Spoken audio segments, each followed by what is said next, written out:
million. OK, time for some more calls on... What is Alan firing his friend's air rifle into? That sound again. And again. Line 10, what am I firing my friend's air rifle into? A sandwich. Wrong, line 3. The future? Are you on an E? Line 6. Dunno. Did you call earlier? Yeah, I did. Unbelievable. Line 4. Chop, chop, the nurse is here! What the hell's all that about? No idea, mate. Seriously, what? might have something to do with me. Why? It's to do with something I did on the on Branning's show last night. Well, let's hear it. Move on. No, let's hear it. Move on. Let's hear it.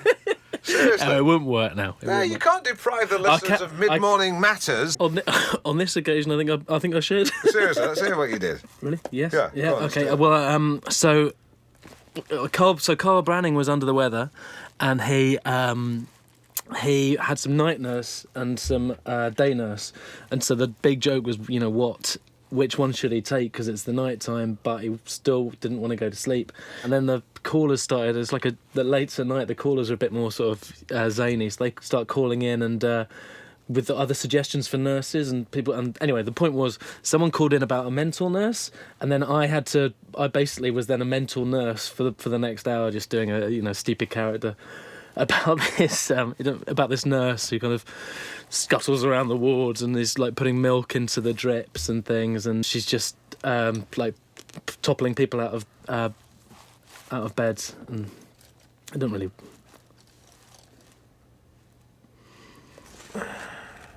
Sidekick Simon. Oh, don't worry about it, honestly. Wait a minute. Have you seen Duck Soup and Larkspurs? Oh, yeah. You'd love that. You'd love it. OK, time for traffic and travel. Traffic and travel. That was Alison Moyet again. And now for the final choice cut of Partridge on Partridge. Sounds like two birds Not copulating. now, mate. What about family? Got any kids? Yeah, I got a couple, male and female.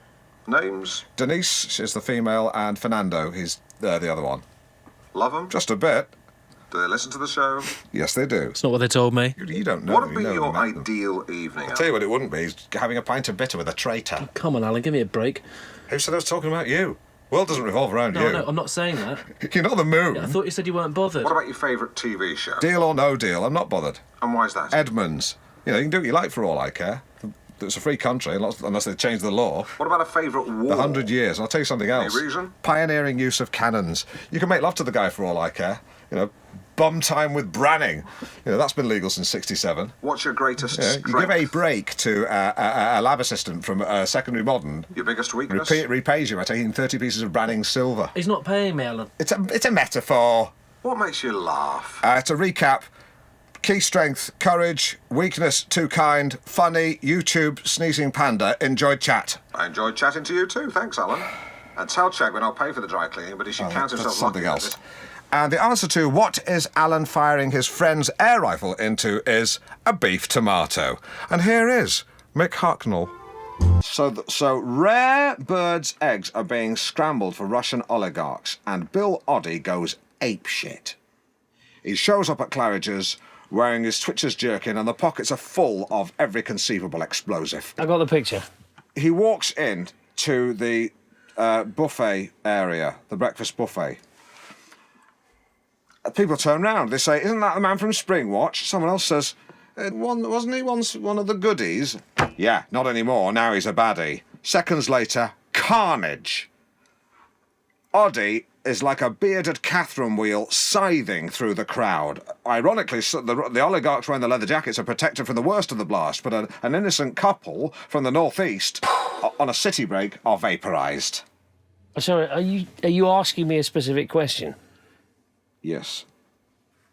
And that question is if an RSPB neo-fundamentalist was radicalised, Oddie sacrificed himself, Yeah. and the rest of them holed up in Wookiee Hole, and I was sent to neutralise the threat, Yeah. how would I proceed? Simples. Really want to know? Yeah. Let's hear it. Hand-to-hand combat, commando style. you mind if I stand up? No, please. Take the floor. Take the floor. The floor is yours. You have the floor. So, in Special Forces, we're given licence to use bespoke techniques, improvised weaponry, that sort of thing.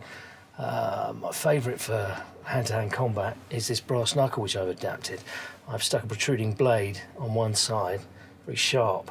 What I would do is, when I'd attack the first insurgent, punch him full in the face as hard as I could until I felt a splinter of bone, that his nose was truly shattered. And then, as he's toppling backwards, grab hold of him with your right hand and bring my hand back with the blade like an arc across his throat, severing one or preferably both of the carotid arteries. You've got to be careful here because you've got to avoid the squirt of the jet of blood because, you don't want to be blinded moving on to the next fella. It's quite weird, this, actually, because if you get it right, the neck opens up completely, yawns back like a Muppet's mouth. Oh, my God. So then you let them drop, take care not to trip over them. I've seen that happen. And then you repeat and adapt, you repeat and adapt, you repeat and adapt, you repeat and adapt, you repeat and adapt, until the cave is clear. It's very bloody, but it's quick and it's quiet, and that's why I like it.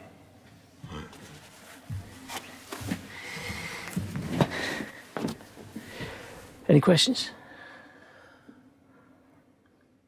No? Yeah, which Muppet? You rejoin us on Mid-Morning Matters. Tommy Gaskell, survival expert, still with us. And on line 2, we have Sophie. Sophie, what's your tongue twister? Did that man hurt the Muppet? No, love, he didn't hurt any Muppets. He simply dispatched some terrorists from a radicalised RSPB in Wookiee Hole. It was simply that when he slit the throats of the bad people, they resembled the mouths of Muppets. Hope that answers. Did they get better? Did they get better? We cleared the cave. No one survived, Sophie. He cleared the cave. And when the man hurt the other men, did the man feel bad? Did you feel bad? It's my job. No, he didn't feel bad, Sophie. Alan, we're back on. With respect, Councillor, I think our listeners will be more concerned about cuts to public services. Well, absolutely, Terry, and that's why we've set out proposals to ensure... Let me take it from here. Throw me the ball. Councillor, you talk a good game. I caught it, by the way. But I have figures that show that you plan to cut public spending. Are you talking about the raw figures or the figures adjusted for inflation? Yes. Well, the first or the second? The first. Well, God's sake. In that case, that's wrong, because if you look at the figures, the actual spend has remained the same as last year, see? Yeah. No, I understand it. I'm just checking it. Well, it's there. Yeah, that's fine. Another area where we've seen a great deal of public anger is in council housing. Now, what is the proposal here? I meant the second. Sorry, I meant the second one. When you gave me the choice before, I meant the second choice where the figures are adjusted for inflation. Well, Alan, we've made no secret of the fact that we're not going to keep pace with inflation. In fact, it's one of the few issues that we have cross-party agreement on. So, right. We've made no secret of the fact that we're going to have to make bus fares. I'm sorry? Bus fares. Have you not put up bus fares? As we said in our manifesto, we won't be putting up bus fares in any... Have you put up bus fares? Not in real terms. Have you put up bus fares? In line with inflation, we have had to keep pace... Yes or no? Have you put up bus fares? In our manifesto... Have you put up bus fares? We've only put up bus fares. Have you put up bus fares? Yes, but only yes, in as but much... yes, yes. Yeah. Thank you. If you want to see that interview back online and see me getting a politician to admit something slightly different from what they said earlier and then saying, look, you said something slightly different from what you said earlier. No, completely misquoted. So 1-0. It's 10 a.m. It's just after 10 a.m. You have been listening to Alan Partridge with special guest Tory Bronwyn Matthews, who's... Tory councillor Bronwyn Matthews. Yeah, her, and what's your name? Terry Cohen. Terry Cohen. Get well soon to Eddie Shadow. Shepherd. Who I'm sure will get well very soon. That's rhetoric, not a prognosis. Right now, you're listening to Mid-Morning Matters with Alan Partridge. See ya. Take a cup of personality, pour in some chat, and drink up some good company. i.e. Mid-Morning Matters with Alan Partridge. Good evening, morning, afternoon. Who cares? Who gives a flying monkey? Because today we're talking about things you don't see much of anymore. Already we have capes, tinned meat, Horlicks, sparrows, hula hoops, the crisps, not the toy, hula hoops, the toy, not the crisp, swimming pools with deep ends, and asbestos. We'll be asking, should we bring some and or all of them back? So do please text, Twitter, spam, fax, page, write, and or email. So, a quick email here from Samantha, who says that she has fat arms. Oh, Samantha. I mean, a lot of people, so many of you have a fixation with physical perfection these days. It's because we're bombarded with images of size 0 models, an impossible ideal to attain. It is, absolutely. Samantha, I'm sure your arms are absolutely fine. She's got an attachment here. So, oh my God, they are vast. Wow. Alan. That's... you've got a lovely face, Samantha. She's got a lovely face. Yeah. I've got to send this to Jonathan Ross. OK, and, we've got a letter here from Lucinda. Lucinda says, I'm 45, but I'm going out with a 23-year-old man. We clicked straight away, but although he's very affectionate, we're yet to make love and he cannot maintain an erection. And I'm worried it's my fault. What shall I do? Well, it's actually very common in younger men, much more so than people realise. Yeah. I mean, these young men look all well and good in the underpant adverts, but when they hit the hay... It's failure to launch. I like it. Zoe, come in here. What do young women make of it all these days? Well, I suppose it comes down to confidence, really, doesn't it? Because I think a younger man can be a bit too eager to please, end up sort of at 6s and 7s. And then an older man, with some experience, is perhaps a bit more at ease with himself. Yeah, and of course we're very fortunate these days. We have Viagra. Yeah, but although do not exceed the stated dose. So you've suffered from that, have you, Alan? No. Well, a lot of men have. I mean, it's nothing to be ashamed of. All right, once. But that was only because I'd already commenced foreplay when I remembered I hadn't renewed my tax disc. But once I put a quick call into the DVLA, lovemaking could begin in anger. I think it's all about making sure the conditions are right, getting the mood right, the atmosphere. Oh, sure. I mean, I'm not going to be embarrassed about this, seeing as we're trying to be grown up about this. There have been times when I've been more rubbery than turgid. I mean, you can't just summon up tumescence like room service. Yeah, and I think it's partly down to the woman to sort of help set the mood a little, help man relax. Absolutely. Yeah, thank you. I mean, it's all about mood. Take the phone off the hook. Put on some easy listening, Carpenter's, Enya, and of course, make sure the heating's on. Okay, got another email here from Paul in Swaffham on forced celebrity breeding.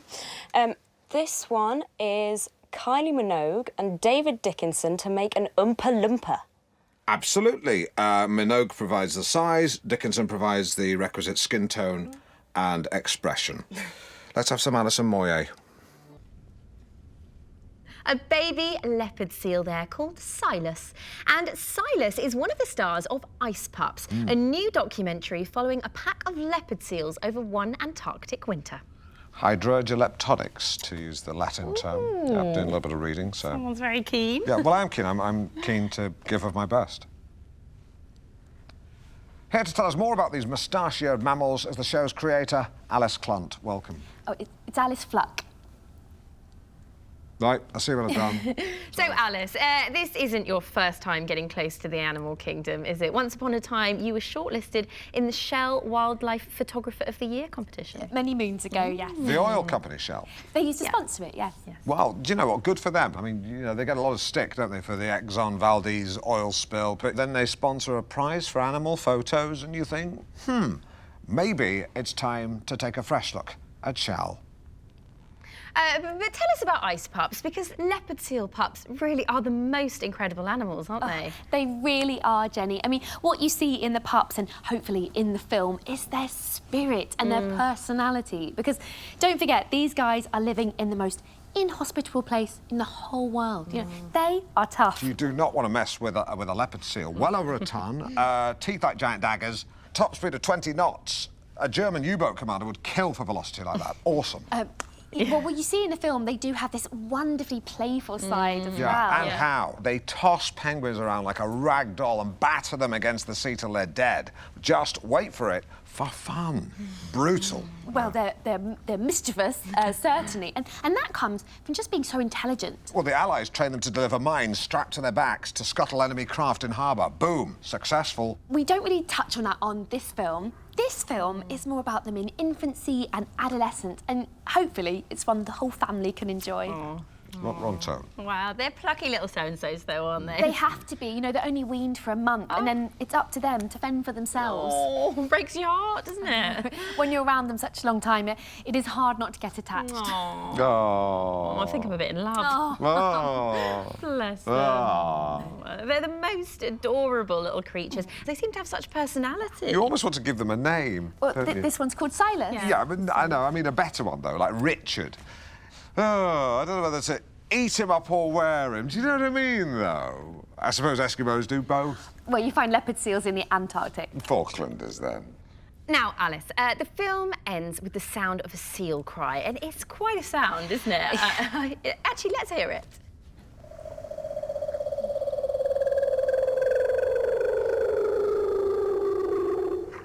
It's not a sound you forget. No. When I heard that, I had an overwhelming sense of Gary Newman.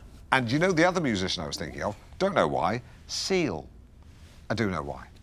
It almost sounds sort of philosophical, doesn't it? I don't think that's the right word, Jenny. I think it's remindful. It reminded me of my granddad. Did it? Yeah. He made funny noises and he had whiskers and he liked fish. He was a smashing granddad.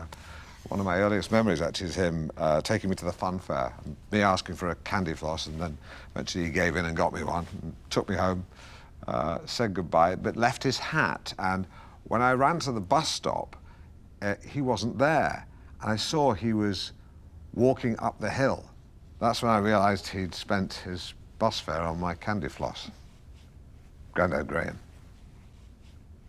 Grandad. And you can see the whole of Alice's film on BBC One tomorrow night. Alice Clunt. Fluck. Fluck. Thank you very much for joining us. Good evening. Good evening and welcome to This Time with me, Jenny Gresham, and the man I am delighted, no, tickled pink, to announce is my new permanent co-host, Alan Partridge. I'd like to tickle you pink. Tickle you pink. So, end of an era, start of a new one. Thank you. So many messages, the vast majority being positive. Also had a great meeting with the team. Had a few drinks, a few canapes, said a few words. You respect me, I'll respect you. It's as simple as that. It was a good atmosphere, yeah. Now, plenty in store tonight. First, it's National Teenage Week. So every day we've been focusing on a different aspect of teenage life and getting down with Britain's youth. Oh, yeah. Take a look. What's up? Emerald? Yes. Now, very quickly, now we're co-hosting, we should probably meet at mine for lasagna once a week. You know, just to get to know each other, foster a bit of rapport. Doesn't have to be lasagna, it could be fish and chips on the cenotaph with a couple of cans. Okay, lovely. Yeah, I think Good. it's a great idea. Thank you. All right.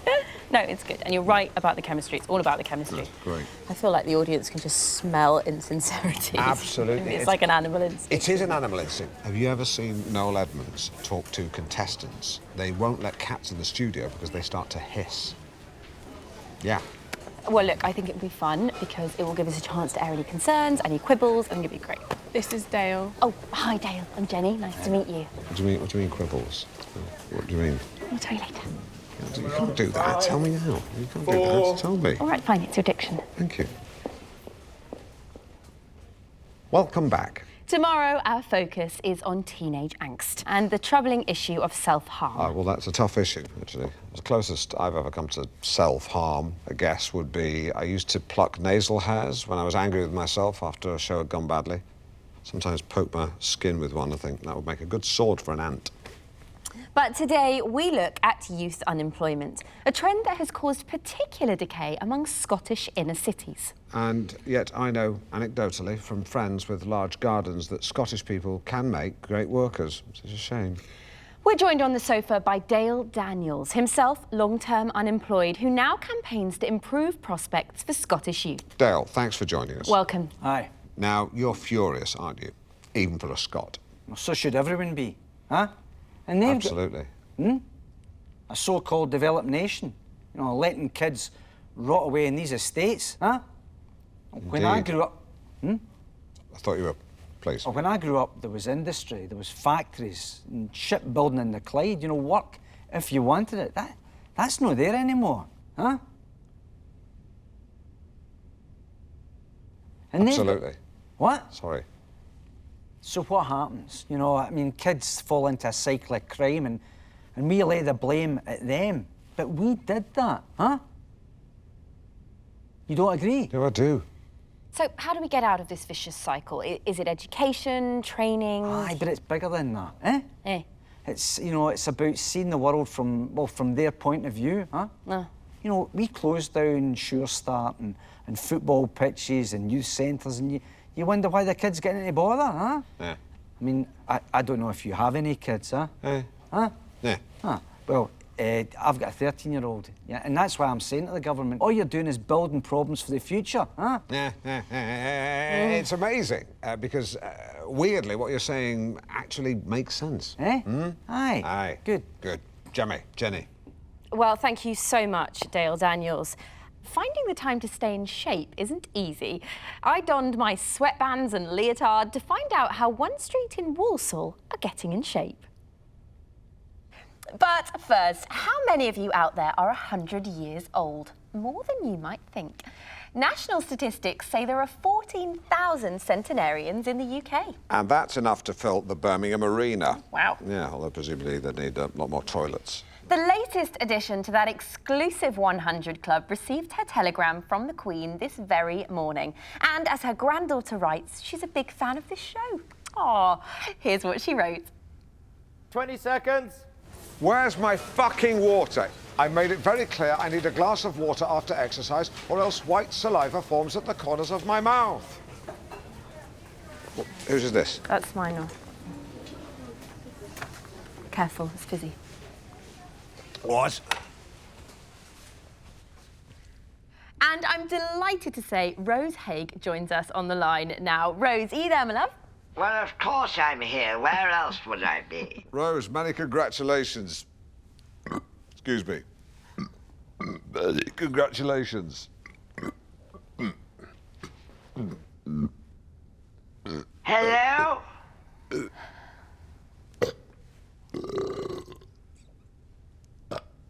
There we go. Rose, can you tell us where... No, leave it here. Here! Because if you leave it there, I can't reach it, you stupid girl. Rose, I believe your father was a captain Now, of course, stationed in the I army. grew up in the Raj, 1930s. Yes. It's perfectly pleasant. One can be rather misty-eyed. Of course, the hangover was rather botched. Mountbatten did what he could, poor old Dickie, Radcliffe. That's lovely. I was just wondering about the secret to your old age. I'm talking, young man.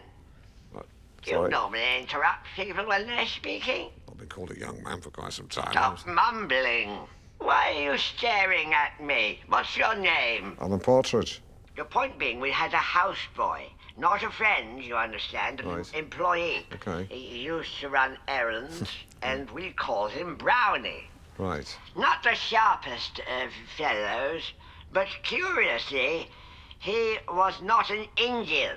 Okay. He was a Negro. and they are very different because whilst physically stronger, they... Oh dear, we seem to have lost Rose there. But yes, a great achievement and a colourful character. Different times, and apologies there for the wind and the racism. And here is the woman herself to tell us more about her new series that shines a light on women in science. It's writer and broadcaster Dee Gilhooly. Just to clarify, by the way, some viewers may mistakenly think that your second name is Hooley and your first name is Deagle. In actual fact, your second name is Gilhooly, your first name is Dee. That's a full name, not an initial. Yeah. Welcome.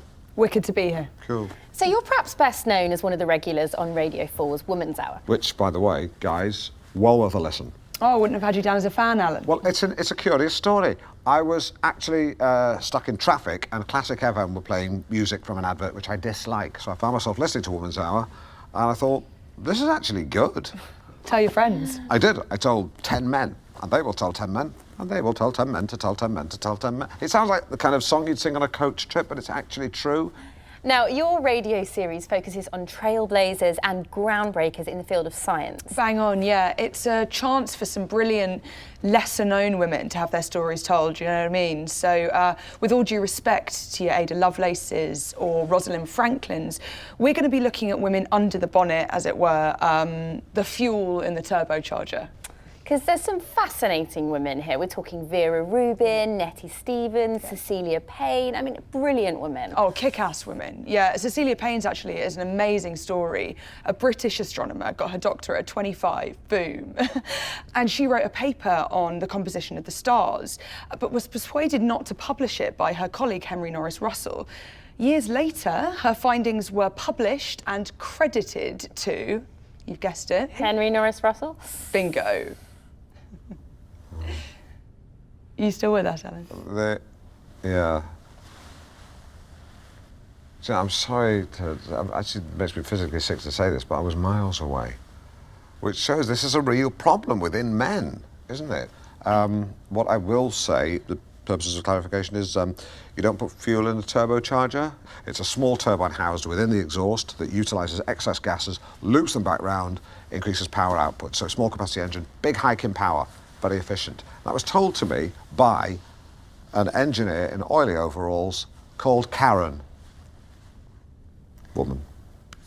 Fair play. Yeah.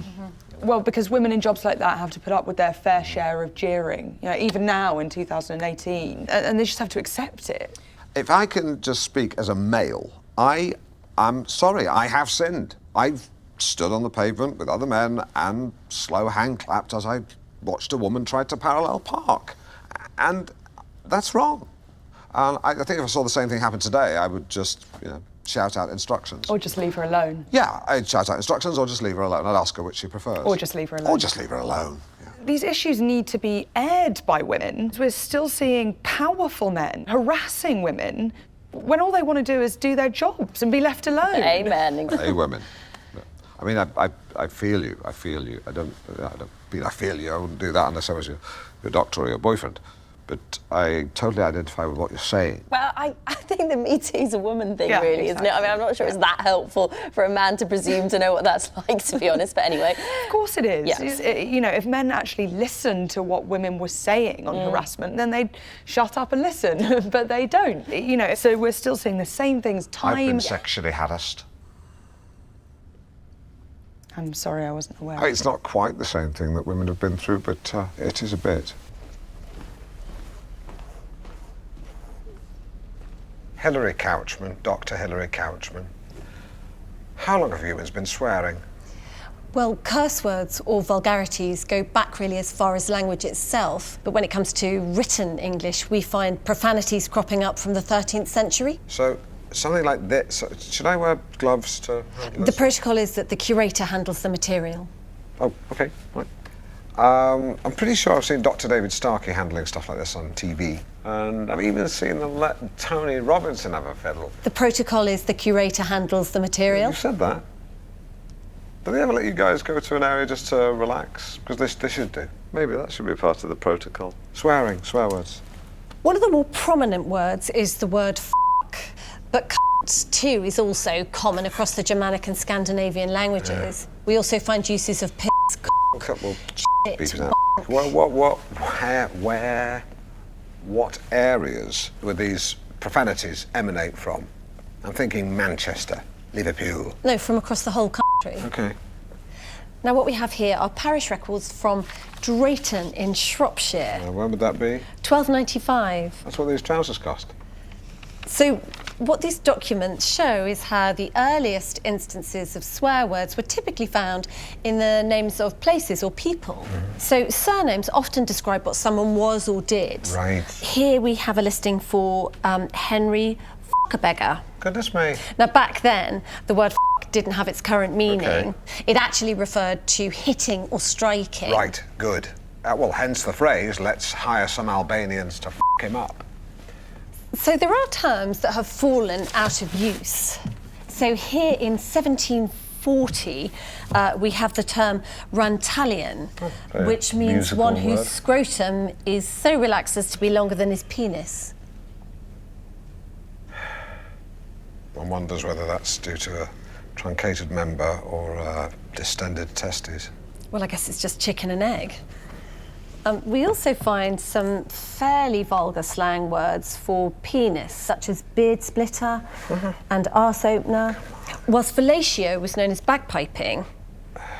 Oh, makes sense. In the 1785 book, the Classical Dictionary of the Vulgar Tongue, we find the term to huffle. Would you like to have a guess at what that means? Oh, gosh, I'll have a bash. To huffle, the act of putting my head between a lady's breasts and huffling. You get the picture. No, it's another word to fellate. Right, okay. I always find it amusing when I ask people that question, what answer I'll get. Right, well, that's an interesting part of the protocol. Thank you very much, Dr. Hilary Mantell. Couchman. One who likes to squat over another. It's my surname. Right, yes, of course.